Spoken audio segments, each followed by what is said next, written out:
نہ تم میں شرم ہے، نہ حیا ہے، نہ دید ہے۔ ہم نے لائن کھینچ دی ہے، طارق جمیل ادھر ہم ادھر۔ لوگ جو اخلاقی گراوٹ میں جا چکے ہو، مجھے پچھلے زخم میں ان پر لیپ دیا ہوا تھا، لیکن اس دفعہ کی خباثت نے میرے وہ سارے زخم ادھیڑ دیے ہیں، اور اس کا انجام بھی اچھا نہیں ہوگا۔ جب عبدالوہاب صاحب کشف کی کاپیاں پڑھتے تھے، اس وقت تم لوگوں کو اصول یاد نہیں تھے۔ تمہیں شرم دلا رہا ہوں اور تمہارے ساتھیوں کو شرم دلا رہا ہوں کہ اللہ سے ڈرو، اللہ سے ڈرو، اللہ سے ڈرو۔ تمہارے دلوں میں نفاق بھرا ہوا ہے، منافقت بھری ہوئی ہے۔ تم لوگوں نے ظالموں مجھے وہاں تک پہنچا دیا ہے کہ میری بس ہو گئی ہے۔ میں بہت دکھ میں ہوں۔ خیال کرو اب تمہارے جانے کا بھی وقت قریب ہے۔ السلام علیکم ورحمۃ اللہ وبرکاتہ۔ عزیزان گرامی، مولانا طارق جمیل صاحب اور تبلیغی جماعت کا معاملہ اس وقت سوشل میڈیا پر ٹرینڈ کر رہا ہے۔ مولانا طارق جمیل صاحب کی تبلیغی جماعت کے ساتھ وابستگی، کارگزاری اور تبلیغی جماعت کو پروان چڑھانے میں جو ان کا کردار ہے وہ کسی سے پوشیدہ نہیں ہے۔ آخر کیا وجہ ہے کہ ایک بندہ اتنی خدمت کرنے والا اور اتنی تبلیغ کرنے والا اور ساری زندگی معافی اور درگزر کا درس دینے والا، جس بندے کے 50 سے زائد سال صبر صبر صبر کرنے کی تلقین میں گزر گئے ہوں، آخر کیا وجہ ہے کہ آج وہ بندہ خود صبر کیوں نہیں کر رہا؟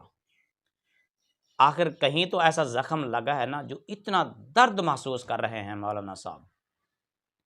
آخر کسی نے تو زخمی کیا ہے نا ان کے دل کو، کہ آج وہ خود جو ساری زندگی بھائی چارے کا، اتفاق کا، اتحاد کا، پیار و محبت کا درس دیتے جن کی زندگی گزر گئی، آج ان میں خود پیار و محبت کی جھلک نظر نہیں آ رہی، بلکہ وہ خود اپنے ساتھیوں کے نام لے لے کر ان کی خامیاں ظاہر کر کے ساتھ ساتھ دھمکیاں دینے پر بھی مجبور ہو گئے کہ میں یہ میسج پوری دنیا میں پھیلا دوں گا۔ آخر کوئی وجہ تو ہے نا، آخر کہیں تو چوٹ لگی ہے۔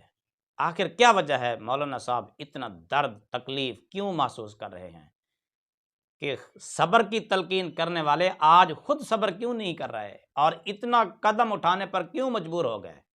پہلے وہ درد اور تکلیف جو مولانا محسوس کر رہے ہیں وہ سنیں خود انہی کی زبانی، پھر آگے بات کرتے ہیں۔ السلام علیکم ورحمۃ اللہ وبرکاتہ۔ ایک دوسری بات یاد دلانا چاہتا ہوں، 2018 میں تم نئے بٹ صاحب کو لے کے آ گئے تھے کہ آپ نے مشورے میں نہیں آنا۔ یہ تبلیغ پتہ نہیں آپ لوگوں نے کہاں سے سیکھی، میں نے تو نہ قرآن میں دیکھی، نہ حدیث میں، نہ سیرت میں، نہ مولانا انعام صاحب، نہ عبدالوہاب صاحب، نہ مولانا یوسف صاحب، نہ مولانا الیاس صاحب۔ یہ تم لوگوں کی اپنی تبلیغ تھی۔ میں نے کہا جی ٹھیک ہے، نہیں آتا ہوں، تمہیں یاد ہے اچھی طرح۔ اگلے اجتماع میں پھر 10 آدمی لے کر تم آ گئے، ڈاکٹر ندیم صاحب اور ڈاکٹر سلیم صاحب اور ڈاکٹر روح اللہ صاحب اور مولوی افتخار صاحب اور مولوی ضیاء الحق صاحب اور مولوی خورشید صاحب اور چودھری رفیق صاحب اور نعیم شاہ صاحب اور حشمت صاحب، ایک اور بھی تھا، میں نے 10 گنے تھے میرے ڈرائنگ روم میں۔ تم سب نے کہا کہ آپ نے مشورے میں نہیں آنا۔ عقل کے اندھو، اس کو تبلیغ کہتے ہیں کہ آپ نے مشورے میں نہیں آنا؟ میں نے کہا میں نے آج تک کبھی کہا ہے کہ میرا بیان کراؤ؟ نہ کرانا میں آؤں گا۔ مولانا احسان صاحب نے میرا نام لے دیا، بیان طے ہو گیا۔ اگلا وہ دوسرے میسج میں تم نے سنا ہے کہ پھر مولوی حبیب الحق صاحب نے اور ضیاء الحق نے کیا کیا۔ تو یہ میرے پیارے کون سی تبلیغ کر رہے ہو؟ اور پھر تم نے مولوی عتیق نے مجھے خود کہا کہ جی ندیم اشرم کہتا ہے کہ طارق جمیل کا نام مشورے میں نہیں لینا۔ مولوی سہیل نے باقاعدہ علماء کی میٹنگ بلائی کہ اگر مولوی طارق جمیل کا نام آئے تو تم لوگوں نے کھڑے ہو جانا۔ وہ تو نام مولانا احسان صاحب نے لے دیا اس لیے کوئی کھڑا نہیں ہوا، کوئی اور نام لیتا تو شاید وہ کھڑے ہو جاتے۔ اور اس میں میرے اپنے شاگرد بھی تھے جنہوں نے آ کر مجھے بتایا۔ اور یہ عمر فاروق کو تم نے استعمال کیا کہ مولوی صاحب کی جماعتوں کے ویزے بند کرواؤ. یہ تبلیغ ہے، اس کو تبلیغ کہتے ہیں. مطلب نہ تم لوگوں کو دین کی سمجھ ہے، نہ قرآن کی سمجھ ہے، نہ سیرت کی سمجھ ہے. کیا کر رہے ہو تم لوگ بیٹھے ہوئے؟ اس قدر تم لوگوں نے مجھے دکھی کر دیا ہے. اس ظالم انسانوں، مجھے تو اللہ نے ذریعہ بنایا تبلیغ کے 6 بر اعظم میں پھیلنے کا. تو میں رائمنڈ سے باہر کوئی سلام کرنے والا کوئی نہیں، جاننے والا کوئی نہیں. مولوی بٹلہ کا بیان ہو رہا تھا کراچی میں، اور مجمع پوچھ رہا تھا یہ کون آدمی ہے جو بیان کر رہا ہے. یہ اس مجمع کو اس طرح تم نے بھیڑ بکری سمجھا ہوا ہے کہ جس کو مرضی بٹھا دو. میں نے تو کبھی بیان کا تقاضا نہیں کیا، لیکن تم لوگ جو اخلاقی گراوٹ میں جا چکے ہو، مجھے پچھلے زخم میں ان پر لیپ دیا ہوا تھا، لیکن اس دفعہ کی خباثت نے میرے وہ سارے زخم ادھیڑ دیے ہیں، اور اس کا انجام بھی اچھا نہیں ہوگا. ان قریب اللہ کا غیبی نظام چلے گا. اللہ کی قسم میں کبھی شرارت نہ کرتا ہوں، نہ کرنی ہے، لیکن اللہ کا غیبی نظام تمہیں اٹھا کے پھینکے گا جیسے قریشیوں کو پھینکا تھا. نہ تم میں شرم ہے، نہ حیا ہے، نہ دید ہے. ہم نے لائن کھینچ دی ہے، طارق جمیل ادھر، ہم ادھر. مولوی طارق جمیل کے بیٹے پیسے بنا رہے ہیں. او خدا کا خوف کرو، کس قسم کی باتیں کرتے ہو تم؟ یہ اس کو تبلیغ کہتے ہیں. اس کا نام تبلیغ ہے کہ اگر تم فرق مراتب نہیں ہے. میری زندگی لگ گئی، میری 18 سال کی عمر میں رائمنڈ آیا، اب میں 72 سال کا ہو گیا ہوں. کم بختو تمہیں یہ سمجھ میں نہیں آتا کہ میں ایک بہت بڑے خاندان سے اللہ نے مجھے ادھر ایک بہت بڑی قربانی کے ساتھ یہاں پہنچایا، اور تم نے مجھے کھلونا بنایا ہوا ہے. جن کو بات کرنے کا سلیقہ نہیں ان کو تم بٹھا رہے ہو. جس کو اللہ نے ایک میں نعمت دی ہے اس کو تم کاٹے لگا رہے ہو کہ یہ کرتا ہے وہ کرتا ہے. تم لوگ کیا کر رہے ہو بیٹھے ہوئے؟ جب عبدالوہاب صاحب کشف کی کاپیاں پڑھتے تھے اس وقت تم لوگوں کو اصول یاد نہیں تھے. یوسف قریشی کو تم لوگوں نے بنایا ہوا ہے. راول پنڈی کا فیصل وہ تو مولوی صاحب کا ساتھی ہے. یہ صرف میرے لیے یہ سب کچھ ہے. میں تو چپ کر کے ایک طرف ہو کے بیٹھ جاؤں گا، مقامی سے روزہ لگاؤں گا، شب جمعہ میں جاؤں گا، گشت کروں گا. کوئی تبلیغ تو نہیں چھوڑنی میں نے مرتے دم تک. تمہیں شرم دلا رہا ہوں اور تمہارے ساتھیوں کو شرم دلا رہا ہوں کہ اللہ سے ڈرو، اللہ سے ڈرو، اللہ سے ڈرو. تمہارے دلوں میں نفاق بھرا ہوا ہے، منافقت بھری ہوئی ہے. رائمنڈ کو تالے لگوا دیں اگر اس کو ہم لے کر آئیں تو رائمنڈ کو تالے لگ جائیں گے میرے بیان کرنے سے. بہرحال میں بہت دکھ میں ہوں، اس لیے تمہیں پتہ ہے اتنے سال سے کٹھے ہیں، میں نے کبھی ایسی بات، لیکن تم لوگوں نے ظالموں مجھے وہاں تک پہنچا دیا ہے کہ میری بس ہو گئی ہے. اور تم بھی انشاءاللہ تیار رہو، تمہارے بستر بھی گول ہونے والے ہیں. اگر تمہاری یہی بد اخلاقی اور یہی منافقت رہی تو تمہارے بھی بستر گول ہونے والے ہیں. مولوی بٹلہ صاحب امیر ہیں، کس نے ان کو امیر بنایا ہے؟ کس کے سامنے یہ فیصلہ ہوا ہے؟ جو ایک سیکنڈ کا غصہ نہیں برداشت کر سکتا وہ امیر بن سکتا ہے، اور اس کو بھی تم لوگوں نے اپنے ہاتھوں میں رکھا ہوا ہے. یہ میں سارے میسج اب پوری دنیا میں پھیلاؤں گا. السلام علیکم ورحمۃ اللہ وبرکاتہ. ایک اور بات عرض کرنی ہے. تو 2000 میں میری ارشد گروپ آیا اور راجہ افسر، ان کی وجہ سے میں خاصا نشانہ بنا رہا، اور پھر رائیونڈ کا انتظام بھی سارا درہم برہم ہو کے رہ گیا. تو اللہ تعالیٰ نے ان کو فارغ کر دیا، اور اس کی جگہ قریشی صاحبان آ گئے. کچھ عرصے کے بعد قریشی صاحبان بھی اسی ڈگر پہ چل پڑے، تو پھر اللہ تعالیٰ نے ان کو بھی فارغ کر دیا. اب ماشاءاللہ آپ لوگوں کا گروپ دونوں سے بازی لے جا چکا ہے، تو خیال کرو اب تمہارے جانے کا بھی وقت قریب ہے، کیونکہ اللہ کا جو نظام چلتا ہے اسے کوئی روک نہیں سکتا۔ میں تو دعا کروں گا، تم میرے بہت پیارے دوست و ساتھی ہو، اللہ تم سب کو استقامت بخشے، لیکن جو تم لوگوں نے یہ حماقتوں کے انبار لگائے ہیں اور انتہائی نااہلی کا ثبوت میں دونوں فریقوں سے آگے بڑھ گئے ہو، میں تمہیں نہیں کہہ رہا ہوں، تمہارے بارے میں مجھے پتہ ہے تم بالکل مجبور ہو، میں بالکل قسم کھاتا ہوں، میں تمہارے ذریعے سے اگلوں کو سنا رہا ہوں کہ اب تمہارے بھی جانے کا وقت قریب ہے۔ اگر تم نے اپنے چال و چلن کو نہ بدلا، پھر اللہ تعالیٰ کا کوئی نظام چلے گا، تم انشاءاللہ باہر تشریف فرما ہوگی۔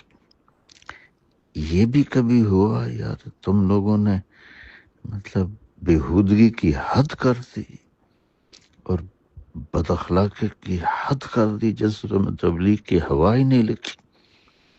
ایسی ضیاء الحق اتنا خوش، اتنی زندگی گزار کے اتنی بدتمیزی، مولی افتخار، یہ سارے نہ مطلب تمہاری تو گواہی میرے پاس سینکڑوں طرف سے آئی ہے کہ تم بڑے اخلاق والے ہو، بڑے تحمل والے۔ یہ تو سارے زبانوں میں اپنے منہ میں چھریاں لے کے بیٹھے ہوئے ہیں۔ میں اپنے دکھ کی وجہ سے کہہ رہا ہوں، میری اللہ نہ کرے کوئی میں آپ لوگوں کے لیے برا سوچوں، لیکن جو کچھ آپ کر رہے ہیں تو وہ آپ اپنے لیے خود گڑھا کھود رہے ہیں، اور اس میں گرنے کا وقت اب قریب ہے۔ آپ لوگ السلام علیکم ورحمۃ اللہ وبرکاتہ۔ معافی چاہتا ہوں، میری بات لمبی ہو رہی ہے۔ ایک بات تم سب کو یاد دلانا چاہتا ہوں، تم جتنے آج بیٹھے ہو، بٹلہ صاحب، ڈاکٹر سلیم، ندیم اشرف اور افتخار اور بھی سارے جتنے تم لوگ بیٹھے ہو، قریشی زبان کے زمانے میں تم یہاں سے گزر بھی نہیں سکتے تھے، تمہاری جرت بھی نہیں ہوتی تھی کہ تم یہاں سے گزرو۔ کوئی اچھا برتن تمہارے سامنے پڑا ہوتا تھا، تم لوگوں کے سامنے میری مراد ہے، ضیاء الحق کے آنے کا پتہ چلتا تھا، تم لوگ برتن چھپا لیتے تھے کہ ضیاء الحق دیکھ نہ لے، خواجہ ضیاء دیکھ نہ لے۔ تو تمہیں یہ بھول گیا ہے کہ ان دونوں کو یہاں سے کون لے کر گیا تھا؟ میں تو تم سب کے مشورے میں بیٹھنے کا ذریعہ بنا ہوں، اور احسان تو جانور بھی نہیں بھلاتا، اور تم لوگوں نے تو حد ہی کر دی۔ اگر اس دن میں ہمت نہ کرتا تو آج تم اسی طرح اپنے کونوں میں بیٹھے ہوتے دبک کے۔ تو میں نے جنگ لڑی اور ان کو وہاں سے نکالا، اور پھر ان کے آنے کے راستے بند کیے، اور میں ہی سبب بنا تمہارے مشورے میں بیٹھنے کا، اور مجھے ہی تم نے اپنا ایسا دشمن بنا لیا کہ کھڈے کھود دو، گاڑیاں کھڑی کر دیا۔ کوئی شرم کرو، کوئی حیا کرو آپ لوگ سارے۔ مولوی خورشید تمہیں نہیں کہہ رہا ہوں، واللہ یہ ان کو کہہ رہا ہوں، ضیاء الحق جیسوں کو کہہ رہا ہوں کہ تم لوگ حیا کرو، کوئی شرم کرو۔ اس کا نام تبلیغ ہے۔ 2018 میں مولانا احسان صاحب نے میرا بیان کی رائے دے دی اور طے ہو گیا، اور مولوی ضیاء الحق کہنے لگا کہ میری رائے ہے کہ مولانا طارق جمیل بیان نہ کریں، آنے جانے والوں سے گفتگو کرے۔ اس احمق کو اتنا بھی نہیں پتا کہ اس کو رائے کہتے۔ رائے تو ہوتی بھئی فلاں کا بیان ہو جائے، یعنی ان کا نہ ہو، پھر اگلی تشکیل بھی کر رہا ہے کہ آنے جانے والوں سے گفتگو کرے۔ اور اس کا چچا لاٹھی لے کر اٹھا اور ایک ایک مشورے والوں کے پاس گیا کہ اس کا بیان تبدیل کرو، اس کا بیان تبدیل کرو، اور پیچھے وجہ کیا تھی کہ فضل الرحمان جو ہے وہ ناراض ہے۔ تو حبیب الحق صاحب بھی بڑے تیش میں تھے، مجھے تو انہوں نے مرتد کہہ دیا تھا، اور اس کا بھی یہی حال تھا۔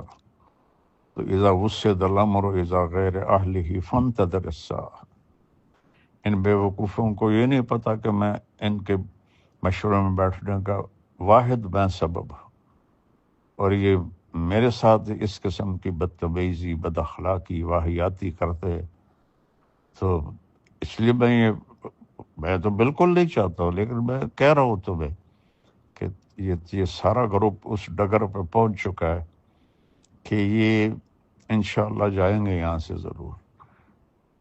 مشورے میں مولوی حبیب الرحمان نے میرا نام لے دیا کہ مولوی طارق جمیل کا بیان ہو جائے، مولوی بٹلہ نے نقد اس کو ذلیل کر دیا، اور میں بیٹھا ہوا ہوں جس کو اتنی بھی تمیز نہیں ہے کہ مشورے کے آداب کیا ہیں، وہ مشورے چلائیں گے۔ تو بھائیو، آپ سب مل کے توبہ کرو، اپنے اخلاق اچھے کرو، اپنے رویے اچھے کرو، اپنی گروپنگ کو ختم کرو۔ یہ تم نے نئی تاریخ رقم کی ہے، چاروں دروازے، چاروں راستے بند، چاروں راستوں پہ پہرے۔ یار شرم ہی نہیں آئی تم لوگوں کو پتہ چلنے کے بعد بھی تم نے یہ ایسا کرنے دیا؟ میں نے واللہ بالکل نہیں آنا تھا، میری 54 سال کی تاریخ گواہ ہے کہ میں نے کبھی ایسا قدم نہیں اٹھایا۔ تو یہ نا دل کے پھپھولے جل اٹھے سینے کے داغ سے، اس گھر کو آگ لگ گئی گھر کے چراغ سے۔ یہ تم ہی اس ریمنڈ کو آگ لگانے والے بنو گے۔ السلام علیکم ورحمۃ اللہ وبرکاتہ۔ ڈاکٹر ندیم اشرف، یہ میں نے مولوی خورشید کو کیے تھے میسج، تو میں بھی کر رہا ہوں، سن لینا۔ جہاں تک تم لوگوں نے پہنچا دیا ہے حالات کو، اخلاقی پستی کو، اور تبلیغ کی گراوٹ کو، مانسرہ میں وہ منظر میں نے دیکھا، تو مولانا یوسف صاحب کی بات یاد آئی کہ اس کام کو کوئی اور نہیں تباہ کرے گا، خود تبلیغ والے تباہ کریں گے۔ تو پہلے راجہ افسر کا گروپ آیا تھا، ان کو اللہ نے صاف کیا، پھر قریشیوں کا گروپ آیا، ان کو اللہ نے صاف کیا۔ اب آپ لوگ بیٹھے ہوئے ہیں ریونڈ میں، اور جس طرح کے آپ لوگوں کے معاملات چل رہے ہیں، اس کو ٹھیک کر لو تو اللہ کرے آپ لوگوں کو اللہ ثابت قدم رکھے، اور اگر ایسے ہی چلتے رہے تو پھر تم بھی تیاری کرو کہ اللہ کا غیبی نظام کوئی تمہیں بھی یہاں سے اٹھا کے باہر پھینکے گا۔ اس قدر گراوٹ، مولوی خورشید مجھ سے اتنا چھوٹا، مولوی ضیاء الحق مجھ سے اتنا چھوٹا، تم لوگوں کو اتنی بھی تمیز نہیں کہ کچھ بڑے چھوٹے کا بھی احترام ہوتا ہے۔ اللہ نے مجھے دنیاوی طور پر بھی ایک بڑی فیملی سے میں پیدا فرمایا، اور دینی طور پر بھی اللہ نے آج تک کسی کو اتنا نام نہیں دیا، اور میرے لیے تم لوگ کنڈے بن گئے، اور راستے بلاک اور کھڈے کھودے گئے، پل توڑے گئے۔ اگر یہ تبلیغ ہے تو بس پھر تبلیغ کا جنازہ تو نکل گیا۔ میں تو دعا کروں گا اللہ تم سب کی حفاظت فرمائے اور آپ لوگ جمے رہو، لیکن اگر یہی تمہارے کرتوت رہے تو پھر وقت قریب ہے کہ اللہ کا غیبی نظام تمہارے لیے بھی چلے گا۔ جی عزیزان گرامی، آپ نے مولانا صاحب کا درد دکھ سنا، جس درد میں، جس لہجے میں وہ اپنا درد اور دکھ سنا رہے ہیں، اس سے محسوس ہوتا ہے کہ چوٹ بہت گہری لگی ہے۔ یقیناً اس کے پیچھے کوئی راز ہے۔ وجہ کیا ہے؟ اس کی وجوہات بھی مختلف سامنے آ رہی ہیں۔ کچھ حضرات کا یہ بھی تبصرہ ہے کہ مولانا صاحب شیعہ کی طرف جھکاؤ رکھنے کی وجہ سے اس نتیجے تک پہنچے جو انہی کی جماعت کے علماء ان کے خلاف ہو گئے اور ان کے بیانات میڈیا پر موجود ہیں۔ کچھ کا یہ بھی کہنا ہے کہ مولانا صاحب دشمنان صحابہ کی طرف جھکاؤ کی وجہ سے اس نتیجے تک پہنچے، اور کچھ یہ بھی کہہ رہے ہیں کہ مولانا صاحب کا جھکاؤ ایک سیاسی جماعت کی طرف اور اس سیاسی جماعت کے رہنما کے لیے ان کا دعائیں کرنا اور ان کو اچھا کہنا، ان کی تعریفیں کرنا، یہ کچھ لوگوں کو پسند نہیں آیا، جس کی وجہ سے وہ اس کے خلاف ہو گئے اور انہوں نے ان کے خلاف بہت بیانی بازی بھی کی۔ بہرحال معاملہ جو بھی ہے، حقیقت اللہ ہی بہتر جانتا ہے، اندرون خانہ کہانی کیا ہے، اندرون خانہ راز کیا ہے، یہ تو اللہ ہی بہتر جانتا ہے۔ بہرحال میں پہلے بھی کئی بار کہہ چکا ہوں کہ مولانا صاحب نے جو دکھ اور درد بیان کیا ہے، اس کی روشنی میں سمجھا جا سکتا ہے کہ مولانا صاحب کا درد کیا ہے، تکلیف آخر اتنی محسوس کیوں کر رہے ہیں۔ وہ بندہ جو ساری زندگی صبر صبر صبر کرنے کی تلقین کرتا رہا ہو، آج آخر وہ خود صبر کیوں نہیں کر پا رہا؟ آخر ان کے صبر کا پیمانہ لبریز کیوں ہو گیا؟ آخر ان کی اتنی تکلیفیں کیوں پہنچائی گئیں کہ وہ اپنے ہی ساتھیوں کو ظالم، منافق اور جابر تک کہنے پر مجبور ہو گئے، اور ان کی ایک ایک بات کو ظاہر کر کے میڈیا پر اور ساتھ ساتھ یہ بھی کہنے پر مجبور ہو گئے کہ یہ پیغام، یہ میسج میں پوری دنیا میں پھیلاؤں گا۔ تو بہرحال میں یہی گزارش کروں گا کہ اس معاملے کو اچھالنے کی بجائے بیٹھ کر سلجھایا جائے تو بہتری ہے۔ اس میں دونوں طرف سے ذمہ دار حضرات اس میں پڑھیں، ادھر سے بھی ادھر سے بھی، دونوں کا موقف سنیں، اور اگر مولانا صاحب تبلیغی جماعت کے اصولوں کے خلاف چل رہے ہیں تو ان کو پیار و محبت سے سمجھایا جائے، اور اگر مولانا صاحب پر خواہ مخواہ تنقید کی گئی ہے تو تنقید کرنے والوں کو بھی سمجھایا جائے۔ اس کا حل یہی ہے۔ اگر مل بیٹھ کر حل نہیں نکالا جائے گا تو مزید الجھاؤ کا اور پریشانی کا سبب بنے گا، اور یہ معاملہ نقصان دہ ہوگا۔ اس سے نتیجہ کچھ بھی نہیں نکلنا، فائدہ کچھ بھی نہیں نکلنا، دونوں طرف سے نقصان ہی نقصان ہوگا، اور اس نقصان کی آڑ میں کوئی اور فائدہ اٹھا سکتا ہے۔ تو لہٰذا اس معاملے کو جتنا ہو سکے جلدی سے جلدی اس کو سلجھایا جائے اور اس کا کوئی حل نکالا جائے۔ آخر دیکھیں نا، مولانا صاحب نے جو درد بیان کیا ہے، اپنا ایک دکھ سنایا ہے، اور اپنے ساتھیوں کا نام لے لے کر کہا ہے کہ اس نے یہ کیا، اس نے یہ کیا، اس نے یہ کیا، آخر کوئی وجہ تو ہے نا۔ مولانا صاحب ساری زندگی معافی اور درگزر کا سبق دینے والے، درس دینے والے، بلکہ دوسروں کو بھی گلے لگانے والے، غیروں کو گلے لگانے والے، آج اپنوں کو گلے کیوں نہیں لگا رہے؟ آخر کوئی وجہ تو ہے نا، کوئی راز تو ہے، کوئی پس منظر تو ہے نا اس بات کا۔ مولانا صاحب اتنے دکھی کیوں ہوئے؟ اس کی وجوہات کو بھی جاننا چاہیے۔